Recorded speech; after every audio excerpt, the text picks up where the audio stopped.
Good afternoon. Good afternoon sir.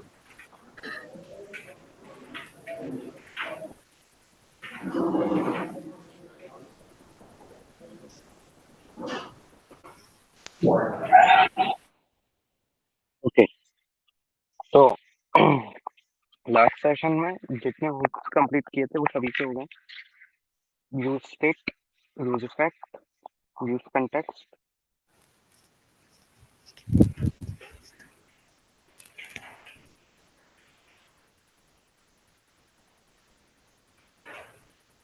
Sir repeat कर दीजिए, एक बार वॉइस क्लियर नहीं आ रही है। Okay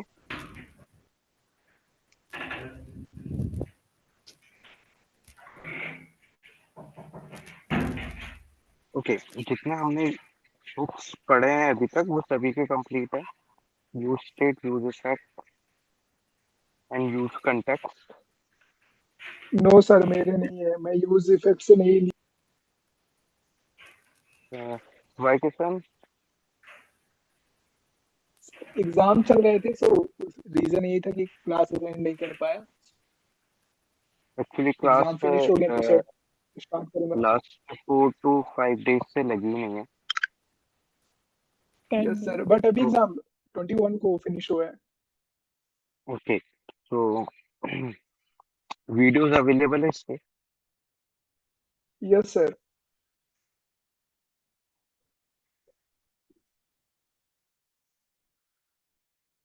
okay okay, apart from Kishan और किसका कंप्लीट नहीं है?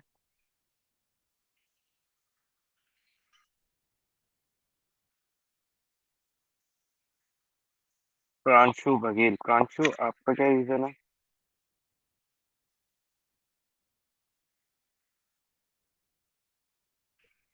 सर मेरा यूज स्टेट एंड इफेक्ट का हो गया बट यूज कंस्ट्रेंट का नहीं कर पाऊँ सर। ओके ओके सर उसका टू डू लिस्ट वाला सर मेरे से नहीं बना सर। ओके, ठीक है। मैंने प्रीवियस सेशन में कुछ क्वेश्चंस प्रोवाइड किए थे आपको जो आपको अटेम्प्ट करने थे रिगार्डिंग यस सर। 3 hooks। तो वो किस किस का कंप्लीट है? सर कंप्लीट है बट जैसे कुछ रियल टाइम वाले हैं उसमें वेब सॉकेट का है, तो सर थ्योरी तो क्लियर है लेकिन हम यूज नहीं कर पा रहे हैं सर। ओके, वेब सॉकेट वाला स्किप कर सकते हो अभी आप। अपार्ट फ्रॉम वेब सॉकेट्स सारी चीजें कंप्लीट है। सर इसमें 3-4 क्वेश्चंस ऐसे हैं कि जो बन नहीं रहे हैं। ओके, शेयर करना है 3-4 क्वेश्चन को ना। जो 3-4 क्वेश्चन सर ये आपके कंप्लीट नहीं हुए वो ग्रुप पे शेयर यस सर। करो। Yes. Okay, yes sir. Sir अभी की बाद में। हाँ बाद में भी कर सकते हो बट शेयर कर लेना। ठीक है सर। Okay fine. ये पूनम का स्टेटस हो गया, बाकी सभी का कंप्लीट है। जो जो क्वेश्चंस आपके कंप्लीट नहीं है तो वो आप शेयर कर सकते हो, ठीक है। Yes sir. ओके, सो मैं एक्सपेक्ट करता हूँ आपसे कि आप मंडे तक कंप्लीट कर लोगे इसे। किशन, प्रांशु, अमन, रवनीत, सर हो जाएगा इस वीक संडे तक। सारे हुक्स, जो 3 हुक्स पढ़ाए हैं मैंने, use state, use contact and use effect. Yes sir yes try sir. करूंगा कि मंडे एटलीस्ट हो जाए। ओके, किशन ट्राई नहीं करना है, करना ही है हमें। उसके बाद हम क्योंकि प्रोजेक्ट डिस्कस करने वाले हैं और प्रोजेक्ट ओके के सर। ऊपर वर्क करेंगे हम, ठीक है। तो ठीक है, अभी एक बुक समझते हैं जो कि यूज मैमो बुक को ट्राई करते हैं, वो क्या होता है और कैसे वर्क करता है। Okay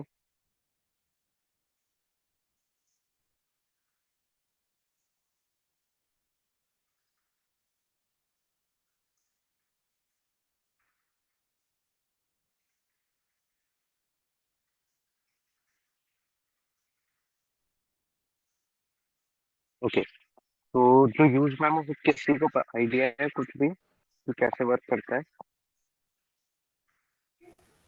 no sir. Okay, use memo से आपको क्या समझ में आ रहा है? कुछ मेमोराइजेशन के रिगार्डिंग बात होगा ये। सो एक्चुअली यूज मेमो क्या करता है, आपकी जो एप्लीकेशन है उसकी परफॉर्मेंस को इंक्रीज करता है। ठीक है, अब आप परफॉर्मेंस को इंक्रीज कैसे कर सकते हो किसी भी एप्लीकेशन के?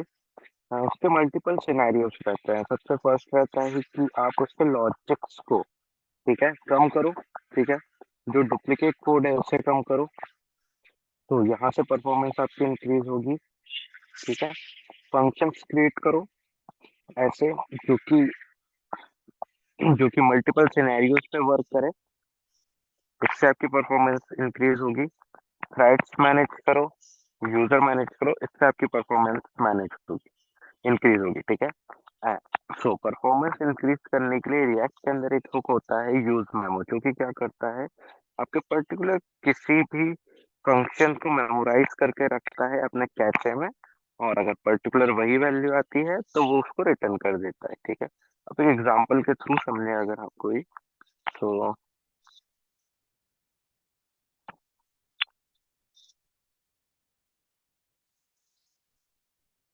स्क्रीन विजिबल है?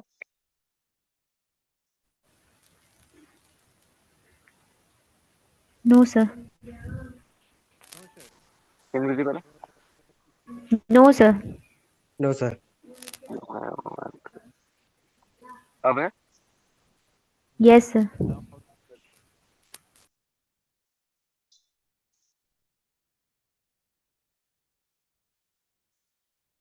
Okay fine.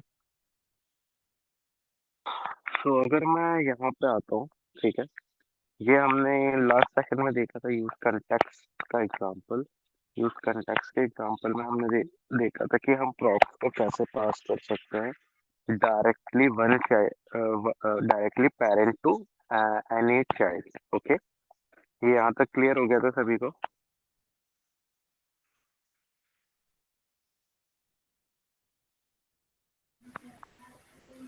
Yes sir. Okay fine.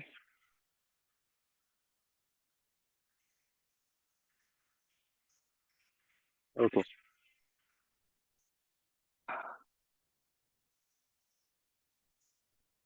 तो ये हमारा कोड है ऐप का। यहाँ से हम ये डेटा प्रोवाइडर हटाते हैं। ठीक है, अब एक फंक्शन क्रिएट करते हैं हम।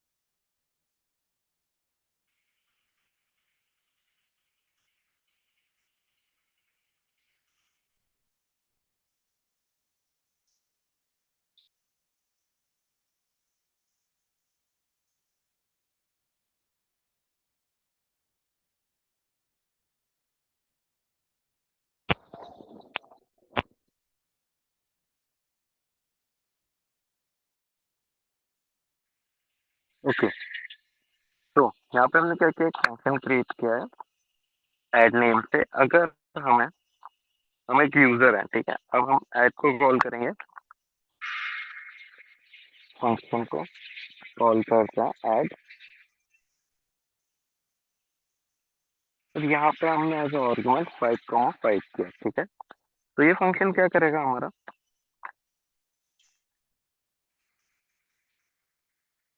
क्या रिजल्ट देगा यहाँ? सर 10। सर 10 नहीं Yes, करेगा सर। सर उसके लिए रिटर्न करवा रहे हैं तो उसके लिए किसी और को रिटर्न रखिए। excuse me. ओके, तो ये हमें क्या करेगा, 10 रिजल्ट देगा। ठीक है, अब यही फंक्शन आपका मल्टीपल टाइम्स कॉल हो रहा है, बट इसके आर्गुमेंट सेम है। एवरी टाइम इससे 5 और 5 मिलता है। ठीक है, तो अब यहाँ पे आता है हमारा मेमोराइजेशन का कॉन्सेप्ट। अगर आपके पास कोई फंक्शन है जिसके अंदर सेम ही आर्गुमेंट एवरी टाइम पास हो रहे हैं, तो वही आर्गुमेंट को हमारा जो मेमोराइजेशन का कॉन्सेप्ट है वो कैche में स्टोर करता है और एवरी टाइम उसे रिटर्न करता है। ठीक है, तो इससे क्या होगा कि आपके पास ये इतना पर्टिकुलर जो कोड है जो a प्लस बी को ऐड करता है ये रिमूव हो जाएगा और डायरेक्टली हमें 10 रिजल्ट एवरी टाइम देगा, जबकि हम उस आर्गुमेंट में 5 और 5 पास करेंगे। तो इससे क्या होगा, हमारी परफॉर्मेंस इंक्रीज होगी, हमें हर बार एडिशन ऑपरेटर को परफॉर्म करने की नीड नहीं रहेगी। हमें पता होगा कि अगर हमारे पास आर्गुमेंट 5 और 5 है तो इसका रिजल्ट 10 ही है इस फंक्शन के according.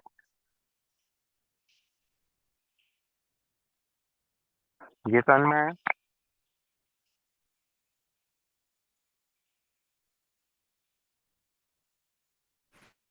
Yes sir. Yes. Okay, तो अब हम इसे रिएक्ट में देखते हैं कि एक्चुअली चीजें कैसे वर्क करती हैं। तो सबसे पहले ये कोड हटाते हैं।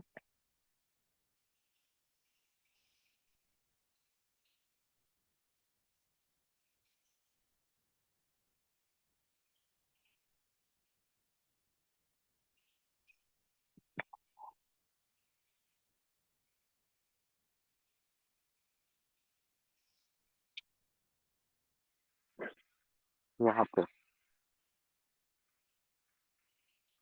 हम दो स्टेट्स लेते हैं और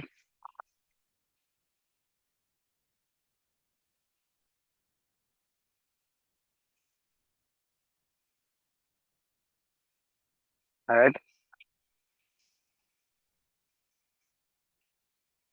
सेट ऐड यूज स्टेट 0 कौन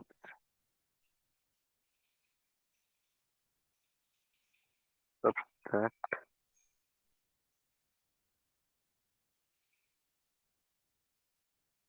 set set use state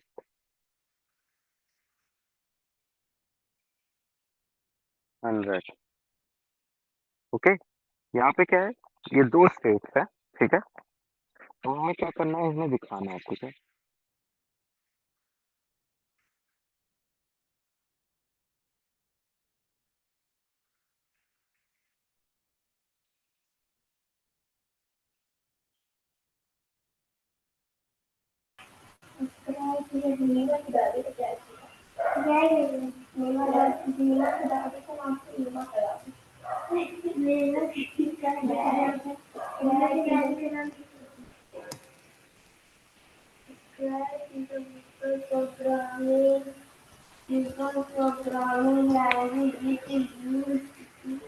okay, यहाँ पे दो बटन बनाते हैं ऐड और सबट्रैक्ट के। तो करते हैं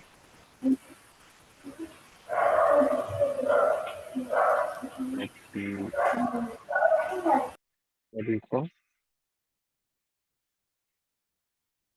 इसे कॉपी करूँगा, एक सब्ट्रैक्शन से करते हैं।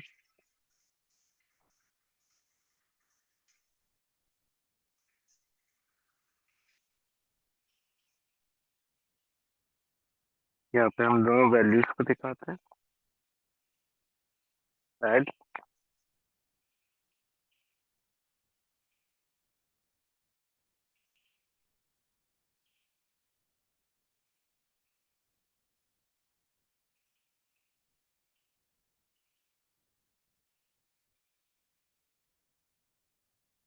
इसी तरीके से हम एक और स्पैन बनाएंगे। यहाँ पे हम सब्ट्रैक्ट की वैल्यू लिखते हैं। ठीक ठीक है, कोड से आते हैं।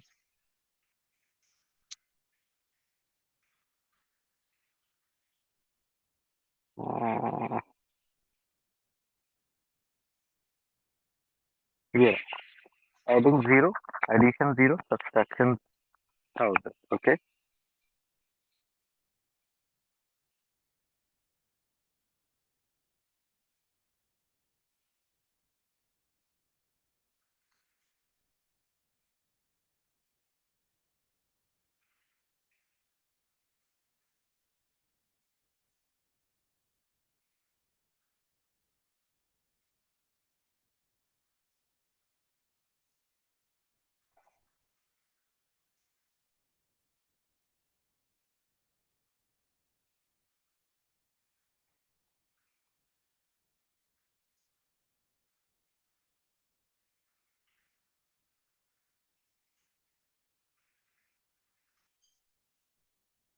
ये आपका एडिशन, ये आपका सब्ट्रैक्शन। अभी हमने बटन पे कोई भी इवेंट हैंडलर नहीं लगाया, ठीक है। अब एक इवेंट हैंडलर लगाते हैं ऑन क्लिक।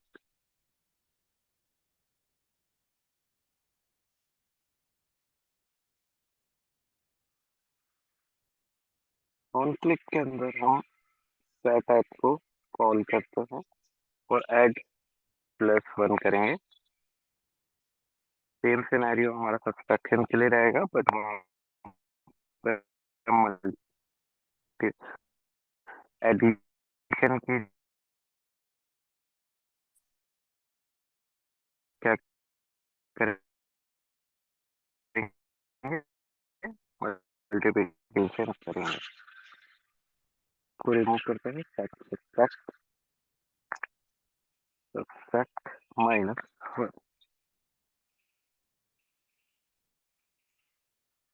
एडिशन कर रहा हूँ, चेंज हो रही है मेरी वैल्यू 1 से इंक्रीमेंट होके। सब्ट्रैक्शन करूंगा, व्हाट हैपन,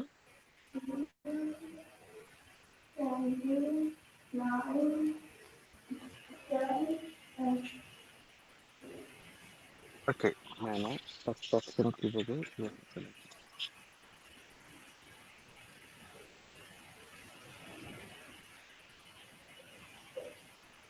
ये मैंने सब्ट्रैक्शन की बटन और स्पैन था, मैंने स्पैन पे लगा दिया था। ओके, तो एडिशन पे क्लिक करूंगा, एडिशन हो रहा है। सब्ट्रैक्शन पे क्लिक करूंगा, सब्ट्रैक्शन हो रहा है। यहाँ तक क्लियर है सभी को क्या हुआ है? Yes sir. कोई डाउट किसी को यहाँ पे? Yes sir. No sir. Yes sir, मेरे को है ओके, तो अब एक काम करते हैं, सर। यहाँ पे सर जो स्पैन के फंक्शन अंदर बना। सर ऐड को, यस यस, बोलो। सर स्पैन के टैग के अंदर ऐड किए सर, ये कैसे? स्पेल टैग के अंदर ऐड ऐड एक मेरी स्टेट है जो कि 0 वैल्यू को होल्ड करके रखती है, एंड सब्ट्रैक्ट मेरी जो स्टेट है वो 100 वैल्यू को होल्ड करके रखती है, ठीक है। ये स्टेट है जस्ट लाइक अ यस। वेरिएबल जो कि वैल्यू को होल्ड करके रखती है। यहाँ पे मैं ऐड करूंगा तो ये वैल्यू प्रिंट होगी 0 और 100, जो कि यहाँ पे आपको दिख रही होगी इनिशियल स्पेस में 0 और 100। Okay, yes. अब एक फंक्शन क्रिएट करते हैं हम। Function multiply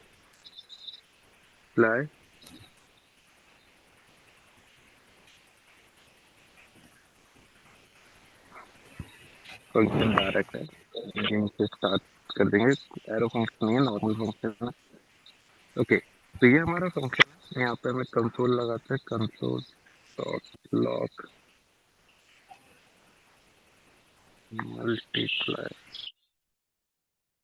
function run.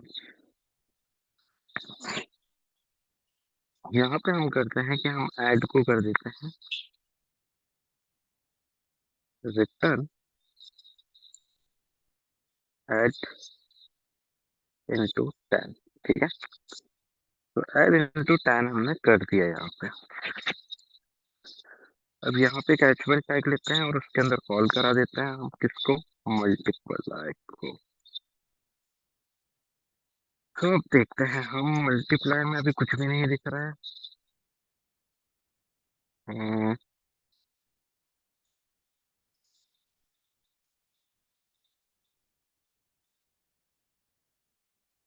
Okay, तो अभी हमें यहाँ पे क्या दिख रहा है, 0 दिख रहा है, क्योंकि 0 × 10 होता है 0। ओके, एडिशन करूंगा, 1 × 10 कितना होता है, 10 होता है।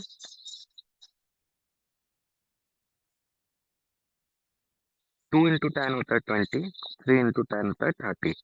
तो एक्चुअली वर्क कैसे कर रहा है ये, यहाँ पे हमने मल्टीप्लाई फंक्शन को कॉल किया, जो फर्स्ट टाइम ये कॉल हुआ है हमारा, जैसे पेज रेंडर हुआ।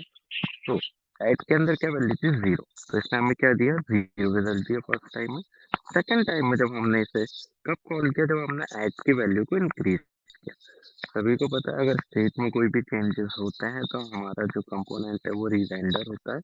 तो उसी तरीके से जैसे ही मैंने ऐड स्टेट के अंदर 0 से इसे 1 किया तो मेरा जो पूरा कंपोनेंट है वो री रेंडर हुआ और फिर से मेरा मल्टीप्लाई फंक्शन चला, क्योंकि वो मेरा एचटीएमएल कोड के अंदर लिखा हुआ था। ठीक है, जैसे ही वो चला तो अब उसने देखा कि ऐड की वैल्यू 0 से 1 हो गई, तो उसने 1 × 10 किया। ठीक है, अब सेकंड टाइम वो मेरा कब चलेगा, जब मैं फिर से ऐड की वैल्यू को इंक्रीमेंट करूँ।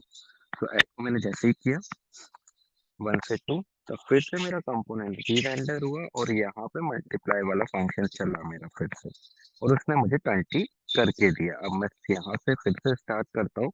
तो अभी जो फर्स्ट टाइम चला है तो वो 0 × 10 हुआ है। सेकंड टाइम मैंने एडिशन पे क्लिक किया है तो जो मेरी वैल्यू है ऐड की वो 0 से 1 हो गई है और 1 × 10 10 हुआ है। ठीक है, तो इस तरीके से 2 हुई है तो 2 × 10 20 हुआ है। ओके, यहाँ तक क्लियर है? Yes sir. Yes sir. अब हमारा जो टास्क है वो सिंपल सा है कि हमें वैल्यू को मल्टीप्लाई करना है 10 से। कब? जब ऐड की वैल्यू में कोई भी चेंजेस परफॉर्म हो। सपोज अगर ऐड की वैल्यू 1 से 2 हो या 2 से 3 हो, ठीक है, तब हमें मल्टीप्लाई करना है 10 से। बट अब यहाँ पे अब जब आप देखोगे कि परफॉर्मेंस कैसे बिगड़ रही है इसकी, अब देखो multiply function run first time. ठीक है, ये रन हुआ। जब इसमें हमने 0 × 10 किया 0 आया। अब मैं जब एडिशन करूंगा तो मल्टीप्लाई फंक्शन रन कंसोल दिख रहा है आपको? Yes sir. ओके, सो ये वैल्यू चेंज हो रही है और मल्टीप्लाई वाला फंक्शन रन हो रहा है। ये वैल्यू चेंज होगी 20 हुआ, फिर मल्टीप्लाई वाला फंक्शन रन हुआ, फिर मल्टीप्लाई वाला फंक्शन रन हुआ। तो जब आप सब्सट्रैक्ट से क्लिक करोगे तब आप देखोगे तब भी हमारा मल्टीप्लाई वाला फंक्शन रन हो रहा है। देखो फर्स्ट टाइम रन हुआ, सब्सट्रैक्शन पे क्लिक करूंगा, multiply function run, multiply function run, multiply function run. ठीक है, तो सब्सट्रैक्शन पे भी रन हो रहा है। ओके, सो हमें तो सब्सट्रैक्शन पे से रन करना ही नहीं है, फिर भी ये रन हो रहा है। क्यों हो रहा है? कोई आइडिया किसी को कि रन क्यों हो रहा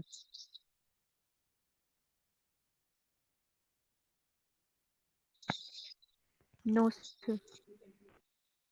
एनीवन? रवनीश, अंकित, अमन, प्रांशु, किशन, सूर्यांशु, नो ये फर्स्ट सर टॉपिक का ही स्टेट में सिनेरियो है। चेंजेस आ रहे हैं तो उसके उसके ऊपर डिपेंडेंसी होगी। स्टेट्स में चेंजेस आ रहे तो रिडेंडर हो रहा है। Yes Kishan, great. ये इसी कारण से हो रहा है क्योंकि हम स्टेट को बार बार चेंज कर रहे हैं। स्टेट में जब भी चेंजेस आते हैं, ठीक है, हमेशा याद रखना, स्टेट में आपके जब भी चेंजेस आएंगे तो आपका कंपोनेंट री रेंडर होता है। ठीक है, जैसे ही कंपोनेंट री रेंडर होता है, अब जब कोड पे जाके देखोगे तो यहाँ पे मैंने किसी इवेंट पे नहीं चला रखा है फंक्शन को, मैंने डायरेक्ट लिख रखा है कि मल्टीप्लाई और इसे कॉल कर दो ये मल्टीप्लाई वाले फंक्शन को। ठीक है, तो जब भी ये रेंडर होगा एट दैट टाइम मल्टीप्लाई वाला फंक्शन कॉल होगा। तो अब यहाँ पे हमें यूज नामों का यूज कैसे आएगा? अभी तो हमारे पास एक छोटा सा फंक्शन है जो कि दो एक नंबर को मल्टीप्लाई कर रहा है। सपोज अगर आपके पास बहुत बड़ा फंक्शन है, ठीक है, वो आपका टाइम टेकर है, मतलब कम से कम वो 30 सेकेंड्स लेता है आपकी कैलकुलेशन को करने में। ठीक है, तो यूज मेमो के कॉन्सेप्ट जब आपका यूज में आएगा, जब आपके पास लार्ज कैलकुलेशन रहेगी या फिर कुछ आपको डेटा ऐसा फैच करना होगा जो टाइम टेकन होगा, ठीक है, तो आपको यूज मेमो का कॉन्सेप्ट यूज में आता है। अभी तो हमारे पास छोटा सा कोड है तो हम इसे कंसिडर कर सकते हैं कि सब्सट्रैक्शन पे भी चल रहा है। ठीक है, बट अगर आपके पास बहुत बड़ा कोड है और वो हर टाइम रेंडर पे आपका चलेगा तो आपकी जो एप्लीकेशन की परफॉर्मेंस है बहुत वीक होगी। ठीक है, स्लो हो जाएगी आपकी पूरी एप्लीकेशन, क्योंकि जब भी आप किसी भी एक्सवाइजेड स्टेट में चेंजेस करोगे तो वो फिर से रेंडर होगा, आपका फंक्शन फिर से रन होना स्टार्ट हो जाएंगे। तो इसी को रिड्यूस करने के लिए हमें यूज मेमो का कॉन्सेप्ट दिया गया है रिएक्ट के अंदर।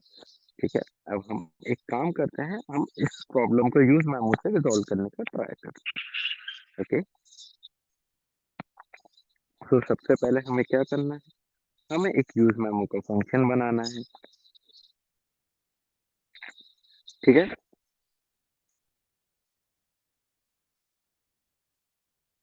सो हम एक फंक्शन बनाते हैं कॉन्स्ट, उसका नाम भी हम मल्टीप्लाई देंगे। अब यहाँ पे हम लिखेंगे यूज मेमो,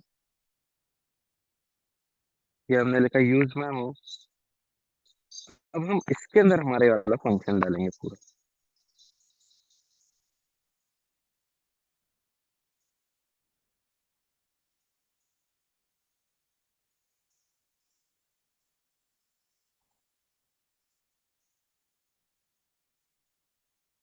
ओके, हमने क्या किया, एक कॉन्स्ट बनाया, यूज मेमो को लिया और हमने उसके अंदर ये फंक्शन डाल दिया।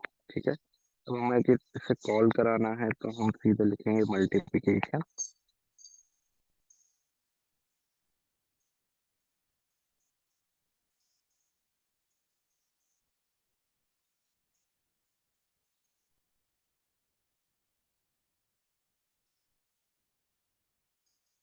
एज इट इज वर्क कर रहा है, 30 40 50 60 70 80 90 20। ठीक है, सब्सट्रैक्शन पे जाऊंगा तो सब्सट्रैक्शन पे अभी भी ये चल रहा है। ठीक है, हमने यूज मेमो लगाया है तो भी ये सब्सट्रैक्शन के ऊपर रन कर रहा है अभी भी। ठीक है, तो इसको रिजॉल्व करने के लिए जैसे हमने यूज इफेक्ट पढ़ा था, तो यूज इफेक्ट में हमने क्या देखा था, एक डिपेंडेंसी एरे होता है जिसके अंदर हम कोई स्टेट देते हैं और उस स्टेट के चेंजेस पे ही वो चलता है। ठीक है, तो हम यहाँ पे एक डिपेंडेंसी एरे देते हैं। यूज मेमो का ये सिंटैक्स रहता है, फर्स्ट रहता है यूज मेमो नेम। ठीक है, ब्रैकेट्स, ब्रैकेट्स के अंदर आपका जो फंक्शन है वो लिखना है आपको, फंक्शन कीवर्ड से फंक्शन का नेम, फंक्शन पूरा डिस्क्राइब करना है यहाँ तक। ठीक है, इसके बाद आपको क्या करना है, इसके बाद आपको एक डिपेंडेंसी एरे देना है जिसके चेंजेस पे ही सिर्फ आपका एक फंक्शन रन हो, अदरवाइज नहीं। तो हमने यहाँ पे डिपेंडेंसी एरे के अंदर दे दिया स्टेट। स्टेट क्या है, वो हमारी ये वाली है। तो फिर से रिलोड करेंगे, फर्स्ट टाइम वो चला, सेकंड टाइम चला, अब जब हम थर्ड टाइम पे देखेंगे तो सब्सट्रैक्ट तो हो रहा है बट मल्टीप्लाई फंक्शन रन ये नहीं आ रहा है। शो हो रहा है सभी को? Yes sir.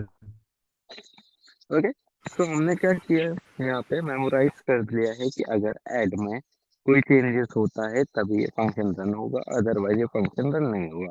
ठीक है, तो आप कितनी बार भी आप इसे रेंडर करो पेज को, जब तक आपके ऐड स्टेट के अंदर कोई चेंजेस परफॉर्म नहीं होंगे तब तक आपका ये फंक्शन रन नहीं होगा।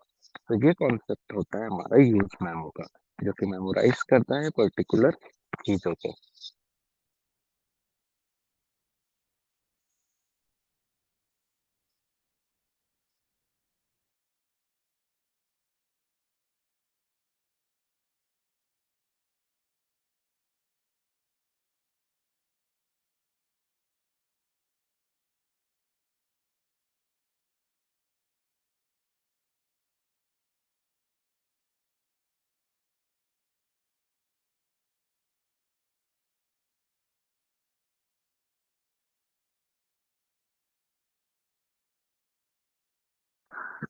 ओके, यहाँ तक समझ में आया?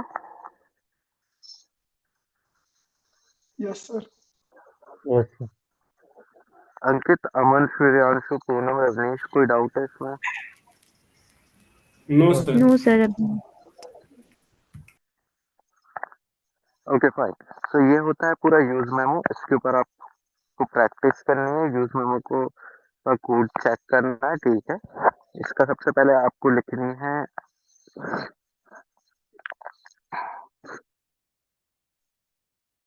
नोट्स बना लें यूज मेमो के। ठीक है, डेफिनेशन लिख लें यूज मेमो, एक्चुअल होता क्या है, कैसे वर्क करता है, और 5 to 6 प्रोग्राम्स क्रिएट करना है आपको। ओके, तो यस सर।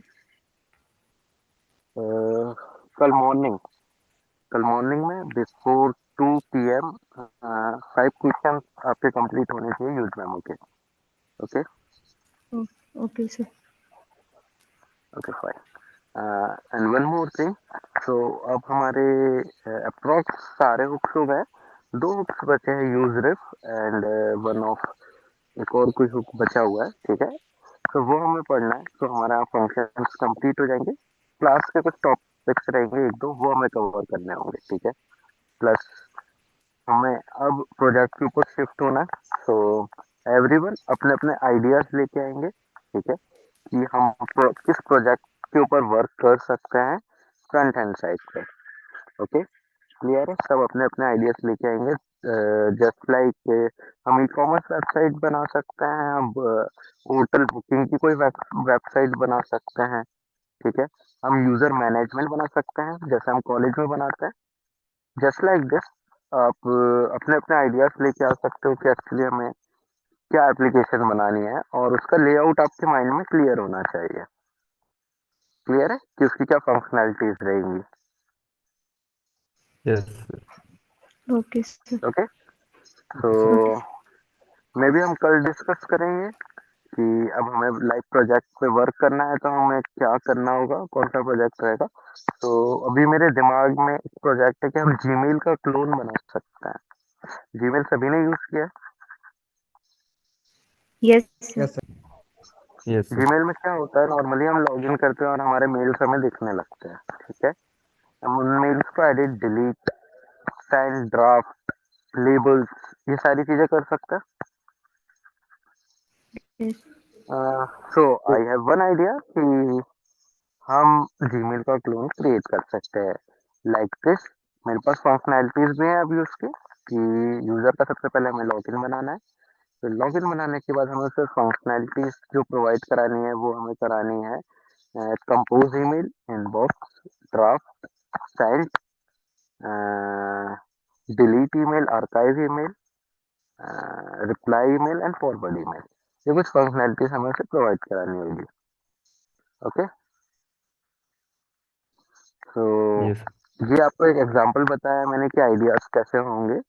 तो जस्ट लाइक दिस एग्जांपल, आपको प्रिपेयर करना है आइडियाज, फंक्शनैलिटीज कॉपी में लिखनी है, ठीक है?